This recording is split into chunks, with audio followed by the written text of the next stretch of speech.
আসসালামু আলাইকুম। লার্নফ্লুয়েন্সি চ্যানেলের পক্ষ থেকে নবম এবং দশম শ্রেণীর শিক্ষার্থীদেরকে স্বাগতম জানাচ্ছি আজকের এই টিউটোরিয়ালে।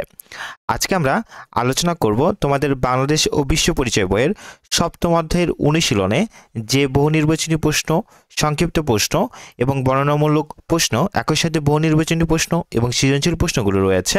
এই ক্লাসে আমরা সেগুলোর উত্তর করে ফেলব। তো চলো আলোচনাটি শুরু করা যাক। শুরু করছি পরম করুণাময় মহান আল্লাহ তাআলার নামে। তো অনুশীলনীতে আসলে সর্বপ্রথম দেখো তোমাদেরকে কিন্তু এখানে সংক্ষিপ্ত প্রশ্ন দেওয়া হয়েছে, এরপর বর্ণনামূলক প্রশ্নগুলি দেওয়া হয়েছে। চলো সর্বপ্রথম আমরা সংক্ষিপ্ত এবং বর্ণনামূলক প্রশ্নের উত্তরগুলি একটু দেখে ফেলি। সর্বপ্রথম সংক্ষিপ্ত প্রশ্নের উত্তর। 1 নম্বরে বলা হচ্ছে যে সরকারের 3টি মৌলিক বিভাগের নাম লেখো। উত্তর দেখো, সরকার মূলত 3টি মৌলিক বিভাগে বিভক্ত। এই বিভাগগুলো হলো আইন বিভাগ, প্রশাসন বিভাগ এবং বিচার বিভাগ। তো এখানে দেখো মূলত তো তোমাদেরকে সংক্ষিপ্ত প্রশ্ন করা হয়েছে। তোমরা যদি শুধু 3টে বিভাগের নাম লিখে দাও তাহলে কিন্তু উত্তরটি হয়ে যাবে। আর একটু যদি বাড়তি করে লিখতে চাও ভালো মার্কস পাওয়ার জন্য, তাহলে বাকিটুকু কিন্তু তোমরা এখান থেকে একটু লিখে ফেলতে পারো। এরপর 2 নম্বর প্রশ্ন তোমাদেরকে বলা হচ্ছে জাতীয় সংসদ কিভাবে শাসন বিভাগকে নিয়ন্ত্রণ করে ব্যাখ্যা করো। উত্তর দেখো, জাতীয় সংসদ দেশের সর্বোচ্চ আইন প্রণয়নকারী প্রতিষ্ঠান হিসেবে শাসন বিভাগকে বিভিন্ন উপায়ে নিয়ন্ত্রণ করে। সংসদে বাজেট পেশ ও অনুমোদনের মাধ্যমে অর্থনৈতিক নিয়ন্ত্রণ প্রতিষ্ঠিত হয়। সংসদের সদস্যরা প্রশ্নোত্তর পর্বের মাধ্যমে সরকারের কর্মকাণ্ড সম্পর্কে প্রশ্ন করতে পারেন এবং আলোচনা করতে পারেন। তাছাড়া প্রয়োজনে অবিশ্বাস প্রস্তাব এনে সরকারের পদত্যাগও দাবি করা যায়।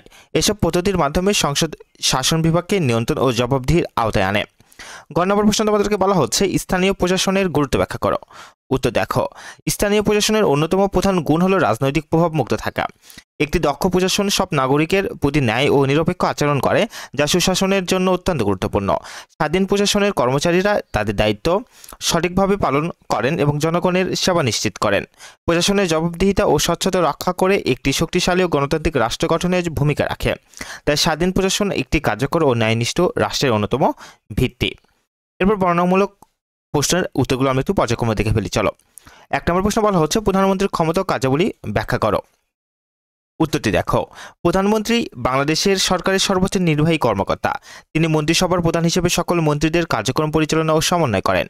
রাষ্ট্রপতি প্রধানমন্ত্রীর পরামর্শ অনুযায়ী বিভিন্ন সিদ্ধান্ত গ্রহণ করেন। প্রধানমন্ত্রী জাতীয় ও আন্তর্জাতিক পর্যায়ে দেশের প্রতিনিধিত্ব করেন এবং প্রশাসনের বিভিন্ন দপ্তর ও সংস্থার উপর নিয়ন্ত্রণ প্রতিষ্ঠা করেন। সংসদে পাশ হওয়া নীতিমালা ও সিদ্ধান্ত বাস্তবায়নে তার গুরুত্ব ভূমিকা রয়েছে। তাছাড়া প্রধানমন্ত্রীর সংসদের প্রতি দায়বদ্ধ থাকেন এবং সংসদীয় প্রশ্নোত্তর পর্বে অংশগ্রহণ করেন, যা গণতান্ত্রিক শাসন ব্যবস্থাকে শক্তিশালী করে।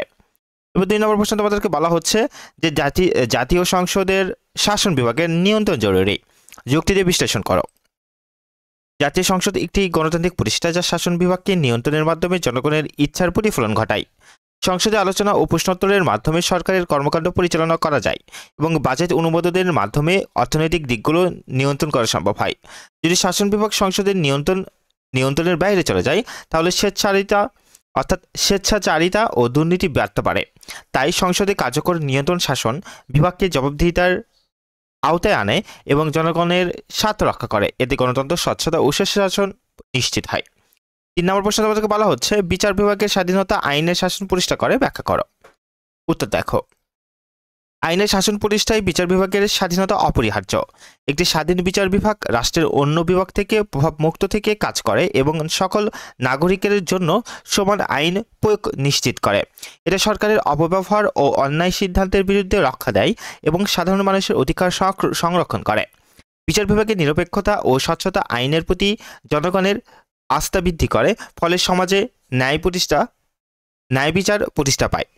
তাই বিচার বিভাগের স্বাধীনতা একটি গণতান্ত্রিক ও ন্যায়ভিত্তিক রাষ্ট্র পরিচালনার মৌলিক সত্য। এরপর আমরা সৃজনশীল প্রশ্নের উত্তরগুলি দেখার আগে তোমাদের এখান থেকে বহু নির্বাচনী প্রশ্নের উত্তরগুলি একটু দেখে নাও। তোমরা দেখো, বহু নির্বাচনী প্রশ্নের 1 নম্বর প্রশ্ন তোমাদেরকে বলা হচ্ছে যে এক কক্ষ বিশিষ্ট আইনসভা আছে এমন দেশের উদাহরণ নিচের কোনটি। উত্তরটা হবে কিন্তু খ নম্বর বাংলাদেশ। এরপর তোমাদেরকে 2 নম্বর এবং 3 নম্বর প্রশ্নের জন্য এখানে একটি উদ্দীপক দেওয়া হয়েছে।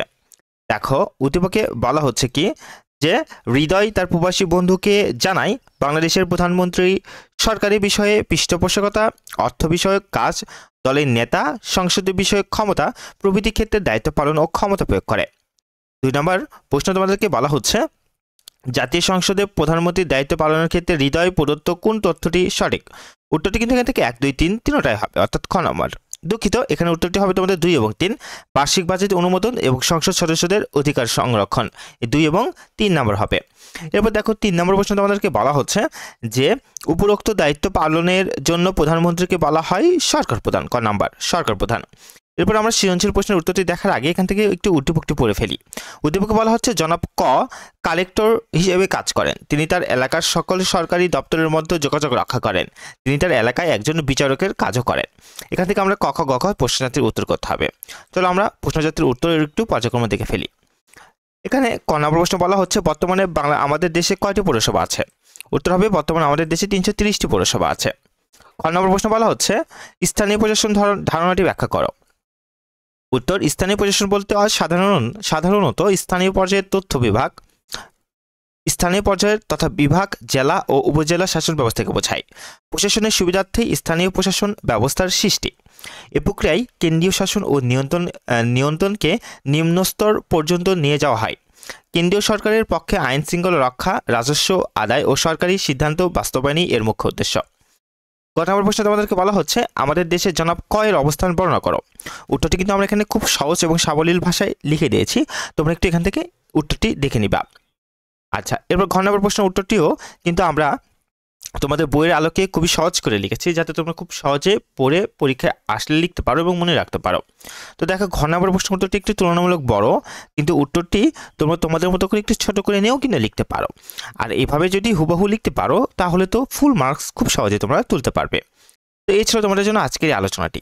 ভিডিওটি ভালো লেগে থাকলে লাইক দিবে এবং অবশ্যই লার্ন ফ্লুয়েন্সি চ্যানেলটিকে সাবস্ক্রাইব করবে। ভালো থেকো, সুস্থ থেকো। আসসালামু আলাইকুম।